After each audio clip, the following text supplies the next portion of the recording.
एक कथा रामचरितमानस की सुंदर रचना।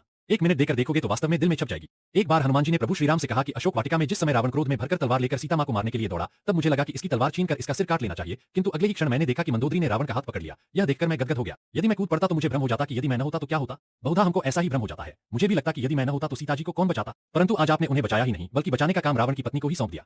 तब मैं समझ गया कि आप जिससे जो कार्य लेना चाहते हैं वह उसी से लेते हैं, किसी का कोई महत्व नहीं है। आगे चलकर जब तृष्टा ने कहा कि लंका में बंदर आया हुआ है और वह लंका जलाएगा, तो मैं बड़ी चिंता में पड़ गया कि प्रभु ने तो लंका जलाने के लिए कहा ही नहीं है और तृष्टा कह रही है, तो मैं क्या करूं। पर जब रावण के सैनिक तलवार लेकर मुझे मारने के लिए दौड़े तो मैंने अपने को बचाने की तनिक भी चेष्टा नहीं की, और जब विभीषण ने आकर कहा कि दूध को मारना अनीति है, तो मैं समझ गया कि मुझे बचाने के लिए प्रभु ने यह उपाय कर दिया। आश्चर्य की पराकाष्ठा तो तब हुई जब रावण ने कहा कि बंदर को मारा नहीं जाएगा, पर पूंछ में कपड़ा लपेटकर घी डालकर आग लगाई जाए, तो मैं गदगद हो गया कि उस लंका वाली संत तृष्टा की ही बात सच थी, वरना लंका को जलाने के लिए मैं कहां से घी, तेल, कपड़ा लाता और कहां आग ढूंढता। पर वह प्रबंध भी आपने रावण से करा दिया। जब आप रावण से भी अपना काम करा लेते हैं तो मुझसे करा लेने में आश्चर्य की क्या बात। इसलिए हमेशा याद रखें कि संसार में जो कुछ भी हो रहा है वह सब ईश्वरीय विधान है। हम और आप तो केवल निमित्त मात्र हैं। इसीलिए कभी भी ये भ्रम न पालें कि मैं न होता तो क्या होता।